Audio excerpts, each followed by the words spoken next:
कहानियाँ कहानियाँ सिर्फ सुनने के लिए नहीं होती। कुछ कहानियाँ होती हैं महसूस करने के लिए। ये कहानी तुम सुनकर शायद छोड़ दोगे, पर ये जिंदगी भर तुम्हारे जहन में रहेगी। मैं हूँ कौशिकी भट्ट और आप सुन रहे हैं ये कहानी द कर्स चैनल पर। अगर आपने इसका फर्स्ट पार्ट नहीं सुना है तो आप प्लीज़ पहले जाकर उसको सुन लीजिए। डिस्क्रिप्शन में फर्स्ट पार्ट मिल जाएगा। तो चलिए शुरू करते हैं। मैं जैसे तैसे खुद को नॉर्मल करता हूँ और घर की तरफ चले जाता हूँ। पूरी रात मुझे नींद नहीं आती। मैं बस सोच रहा होता हूँ कि मेरे साथ ये हुआ क्या था। नेक्स्ट डे मैं कॉलेज भी नहीं जाता एंड बस अपने घर पर रहता हूँ। और मैं बस सोच रहा होता हूँ कि आज रात मुझे जाना चाहिए या नहीं जाना चाहिए। पूरे दिन बस यही सोचते सोचते रात हो जाती है और मेरी जॉब का टाइम हो जाता है। इन दी एंड मुझे जाना ही पड़ता है क्योंकि ड्यूटी तो ड्यूटी है। एंड सेकेंडली मुझे इस मंथ के लास्ट में अपने कॉलेज की फ़ीस भी पे करनी थी, तो मैं बिना मन के चले जाता हूँ। मैं वहाँ जाते ही अपना काम चुपचाप से करना लग जाता हूँ। एंड काम के 10-15 मिनट बाद मुझे कॉल रिंगिंग की आवाज़ आती है जो कि पूरे वेयर हाउस में गूंज रही होती है। उसको सुनते ही मैं एकदम से घबरा जाता हूँ। मेरी बॉडी में एकदम से एक सेंसेशन होती है। बेसिकली वो आवाज़ ऊपर वाले फ्लोर के लैंडलाइन पर आ रही होती है। बेसिकली ये लैंडलाइन वर्कर्स के लिए होते हैं। अगर ऊपर से किसी को नीचे किसी काम से बुलाना हो तो वो कॉल कर सकते हैं। खैर मेरा बिल्कुल भी मन नहीं था कि मैं ऊपर जाकर देखूं, तो मैं चुपचाप से अपना काम दोबारा से करने लगा। लेकिन वो कॉल बंद होने का नाम ही नहीं ले रही थी। एंड मैं ये सोच रहा था कि इस वक्त जब वहाँ पर कोई मेरे अलावा है ही नहीं तो कॉल किसका आ रहा है। मैं अपना काम करता गया, लेकिन एक पॉइंट में मैं बहुत ज़्यादा फ्रस्ट्रेट हो चुका था। बाकी मैं ये भी सोच रहा था कि क्या पता वो कॉल इम्पॉर्टेंट हो, बाहर से आई हो, और हु नोज़ क्या पता वो कॉल मेरे लिए ही हो। एंड मैंने नहीं उठाया तो कल के दिन मुझे ही सुनना पड़ेगा। मैं धीरे धीरे लिफ्ट की तरफ बढ़ता हूँ और अंदर घुसता हूँ। मैं सेकंड फ्लोर का बटन प्रेस करता हूँ और लिफ्ट धीरे धीरे सेकंड फ्लोर की तरफ चलना स्टार्ट करती है। मैं अपना फ़ोन निकालता हूँ और नॉर्मली चलाने लगता हूँ कि तभी मुझे महसूस होता है कि किसी ने मेरे राइट वाले शोल्डर पर सर रखा है। मैं उस एहसास को साफ साफ महसूस कर सकता था। मैं महसूस कर सकता था कि कोई मेरे बगल में खड़ा है, या फिर मैं ऐसे कहूँ कि कोई मेरे बगल में खड़ी है जिसने अपना सर मेरे कंधे पर रखा है। मैं घबराते हुए जैसे ही ऊपर सामने देखता हूँ, मेरे हाथ पैर सुन हो जाते हैं। मैं देख सकता था आगे लिफ्ट के डोर पर मेरे बगल में कोई खड़ी थी। मैं जैसे ही ये देखता हूँ, मेरे हाथ से फ़ोन नीचे गिर जाता है। उस वक्त तक मेरी बॉडी कुछ भी करने की हालत में नहीं थी। बहुत से लोग ऐसे सोचते होंगे कि ऐसी सिचुएशन में वो भाग सकते हैं, चिल्ला सकते हैं, लेकिन ट्रस्ट मी गाइस, ऐसी सिचुएशन में आप कुछ भी नहीं कर सकते। ऐसी सिचुएशन में आपकी एक उंगली भी नहीं हिल सकती। मैं बस वहाँ कांपते हुए खड़ा था और इंतज़ार कर रहा था कि बस ये लिफ्ट खुले और मैं यहाँ से निकलूं। लेकिन वो लिफ्ट रुकने का नाम ही नहीं ले रही थी। सेकंड फ्लोर से थर्ड फ्लोर, फिर फोर्थ फ्लोर और फिर टॉप फ्लोर जो कि फिफ्थ फ्लोर था। जब तक वो लिफ्ट फिफ्थ फ्लोर तक जा रही थी, मैं साफ साफ सुन सकता था उस लड़की को जो एक अजीब सी आवाज़ में गुनगुना रही थी। वो आवाज़ मैं आज भी सुन सकता हूँ। आज भी वो मेरे कानों में गूंजती है। फिफ्थ फ्लोर पर आते ही वो लिफ्ट रुक जाती है। इतने में मैं सोच चुका होता हूँ कि जैसे ही लिफ्ट खुलेगी मैं भागते हुए स्टेयर्स से नीचे जाऊँगा और बिना रुके इस बिल्डिंग से बाहर निकल जाऊँगा। जैसे ही लिफ्ट खुलती है मैं वहाँ से भागता हूँ। मैं बहुत तेज से वहाँ से भागता हूँ। पूरे फ्लोर में अंधेरा था, फ्लोर क्या पूरी बिल्डिंग में अंधेरा था। मैं स्टेयर्स की तरफ भागता हूँ और भागते भागते अपनी पॉकेट में हाथ डालता हूँ। मुझे फ़ोन की फ्लैश लाइट की ज़रूरत थी, पर जैसे ही मैं हाथ डालता हूँ मुझे रियलाइज़ होता है कि फ़ोन तो लिफ्ट में ही गिर गया था। मैं बस बिना रुके नीचे भाग रहा था, स्टेयर्स से गिरता पड़ता मेरे कहीं ना कहीं लगे जा रही थी, बट मैं भागे जा रहा था। और भागते वक्त मैं साफ साफ महसूस कर सकता था कि कोई मेरे पीछे आ रहा है, कोई मेरे पीछे भाग रहा है। मैं जैसे जैसे नीचे उतर रहा होता हूँ मुझे रियलाइज़ होता है कि स्टेयर्स तो ख़त्म ही नहीं हो रही। मैंने कम से कम 5th फ्लोर क्या कम से कम 10 फ्लोर की स्टेयर्स तो ऐसे ही भागते भागते कवर कर ली होगी, लेकिन इस बिल्डिंग में तो सिर्फ 5th फ्लोर है। बस ये रियलाइज़ करने के बाद मैं अपने काबू में नहीं रहता और मैं ज़ोर से चिल्लाता हूँ, बहुत ज़ोर से, और मेरे चिल्लाते ही सब कुछ एकदम से शांत हो जाता है। मेरे पीछे जो चीज़ आ रही थी वो भी नहीं होती। मैं स्टेयर्स में बैठ जाता हूँ, मैं अपना सर पकड़ लेता हूँ।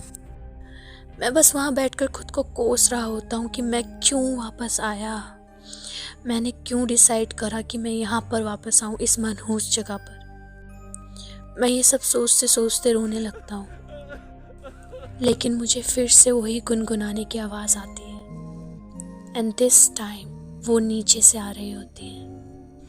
मैं धीरे से नीचे स्टेयर्स से झांक कर जब देखता हूँ तो कोई लड़की वहाँ पर बैठी हुई होती है, जो कि धीरे धीरे आगे पीछे हिलते हिलते गुनगुना रही होती है, और उसका सर नीचे की तरफ होता है। उसने अजीब से कपड़े पहने थे, जैसे बहुत मैले कपड़े पहने थे, और उसके बाल भी बहुत गंदे थे। वो बस गुनगुनाए जा रही थी, और वो मंजर देखकर मैं कांप गया। मुझे ऐसा महसूस हो रहा था कि एक पल के लिए मेरी जैसे आत्मा तक कांप गई हो। मैंने अपने कदम पीछे की तरफ लेने शुरू कर दिए। मैं दोबारा से फ्लोर की तरफ जाने लगा, जाने क्या मैं भागने लगा। और मैं जैसे ही फ्लोर पर पहुंचा मुझे रियलाइज़ होता है कि वो फ्लोर अभी भी 5th फ्लोर ही है।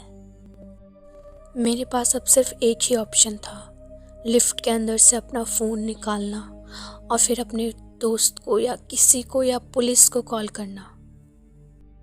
मैं जल्दी से लिफ्ट की तरफ भागता हूँ और लिफ्ट को खोलने की कोशिश करता हूँ। मैंने कम से कम 3-4 बार ओपन का बटन प्रेस करा, लेकिन वो लिफ्ट खुल ही नहीं रही थी। इस वक्त तक मेरे पसीने छूट जाते हैं, लेकिन जैसे ही वो लिफ्ट खुलती है मैं अंदर से अपना फ़ोन निकालता हूँ। फ़ोन निकालते ही मैं कॉल करना स्टार्ट करता हूँ। मैं सबसे पहले पुलिस को कॉल करता हूँ, लेकिन मेरी कॉल जा ही नहीं रही होती, नो सिग्नल्स होते हैं। मैं बस वहाँ खड़ा हो गया और मैं ये सोच रहा था कि लिफ्ट से नीचे मैं जा नहीं सकता, स्टेयर्स से नीचे मैं उतर नहीं सकता। मैं भागना शुरू करता हूँ और मैं बिल्डिंग के टेरेस पे पहुँचता हूँ। एटलीस्ट वहाँ सिग्नल तो मुझे मिल ही जाते। मैं टेरेस पे पहुँचते ही सबसे आगे बाउंड्री के पास खड़े हो जाता हूँ। मैं बाउंड्री के पास खड़ा होता हूँ, लेकिन मुझे मेरे फ़ोन में स्टिल सिग्नल्स नहीं दिख रहे होते। तो मोमेंट मैं अपने राइट में देखता हूँ तो कुछ दूरी पर ही एक लड़की, बेसिकली वही लड़की खड़ी होती है। मैं उसे देखते ही घबरा जाता हूँ। मेरे अंदर की जितनी भी हिम्मत मेरे अंदर थी, मैं ज़ोर से चिल्लाते हुए उसे पूछता हूँ कि तुम्हें क्या चाहिए। मेरे ऐसा बोलते ही वो अपने हाथ से नीचे की तरफ पॉइंट आउट करती है। जैसे ही बाउंड्री से नीचे झांक के देखता हूँ तो मुझे वहीं अपनी बिल्डिंग के पास में एक पेड़ दिखता है। पेड़ के पास मुझे कुछ लोग नज़र आते हैं और उन लोगों को देखते ही मैं ज़ोर ज़ोर से चिल्लाने की कोशिश करता हूँ। मैं उन्हें बुलाने की कोशिश करता हूँ कि मैं यहाँ ऊपर फंसा हुआ हूँ। मैं जब थोड़ा और ध्यान से देखता हूँ, पेड़ के बगल में एक स्ट्रीट लाइट थी जिसकी रोशनी से मुझे उनकी शक्ल नज़र आती है। मैं वहाँ अपने मैनेजर को साफ साफ देख सकता था और मेरे मैनेजर के साथ मैं उस बिल्डिंग के मालिक को देख सकता था। वो दोनों के दोनों कुछ कर रहे थे वहाँ पर। एक दो मिनट बाद मुझे रियलाइज़ होता है कि वो शायद वहाँ की ज़मीन को खोद रहे थे। मैं सोच रहा होता हूँ कि इतनी रात को यहाँ कर क्या रहे हैं। इतने में मेरी नज़र अपने बगल में खड़ी उस लड़की पे जाती है। मैं जैसे ही नीचे झांक कर देखता हूँ तो वो लड़की, या फिर मैं कहूँ उस लड़की की लाश, उस पेड़ के पास होती है। और शायद अब मैं सब कुछ साफ साफ समझ सकता था। बेसिकली वो दोनों के दोनों ज़मीन को खोद रहे थे और उस लड़की की लाश को उसमें दफन कर रहे थे। मैं उनको ये करते हुए साफ साफ देख सकता था। और वो लड़की की लाश, वो अपनी आंखों से मुझे देख रही थी। ये मंजर देखते ही 1 मिनट बाद सब कुछ शांत हो जाता है। सब कुछ मानो जैसे गायब हो जाता है। वहाँ पर अब मुझे कोई भी नज़र नहीं आता। इस वक्त तक मेरी बॉडी इतना ज़्यादा हाइपर हो चुकी थी कि मैं अनकॉन्शियस हो जाता हूँ और मैं वहीं पर बेहोश हो जाता हूँ। बेहोश होने के बाद मेरी आँख सुबह खुलती है और मैं हॉस्पिटल में होता हूँ। मैं वहाँ अपने दोस्तों को देखता हूँ, मेरा बेस्ट फ्रेंड राहुल, खुशी और इवन मेरे पेरेंट्स वहाँ पर होते हैं। वो लोग मुझसे पूछ रहे होते हैं कि मुझे क्या हुआ है, लेकिन मैं कुछ भी बोलने की हालत में नहीं था। हाँ, लेकिन मैं समझ सब कुछ गया था। मैं वो सारी की सारी बातें अपने बेस्ट फ्रेंड को बताता हूँ, राहुल को, और मैं उसको बोलता हूँ कि प्लीज़ भाई, प्लीज़ मेरे लिए उस ज़मीन को खुदवा दे और पुलिस को ज़रूर बताना।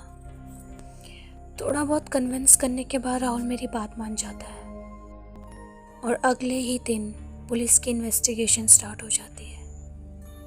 इन्वेस्टिगेशन के चलते जब वो ज़मीन खुदवाते हैं तो उस ज़मीन के अंदर से एक डेड बॉडी मिलती है जो कि एक लड़की की होती है और बेसिकली वो लड़की उसी बिल्डिंग की वर्कर होती है।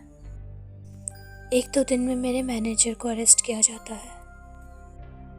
बेसिकली मैनेजर ने बिल्डिंग के मालिक का साथ दिया था उस लड़की को दफनाने में, जिस वजह से वो दोनों अरेस्ट हो जाते हैं। इन सब के चलते मेरी हेल्थ पे काफ़ी इफ़ेक्ट पड़ता है।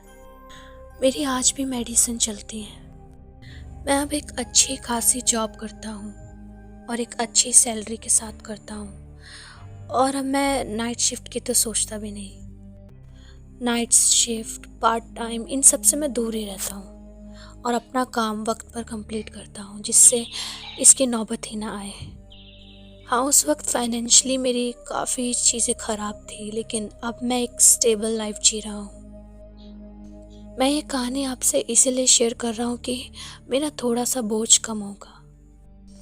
मुझे आज भी नाइटमेयर्स आते हैं, आज भी मुझे वो गुनगुनाने की आवाज़ सुनाई देती है और इवन मैं कभी कभी महसूस करता हूँ कि मेरे कंधे पर कुछ है, लेकिन ये सब अब मेरे दिमाग की सोच है, ये सब मेरा वहम है।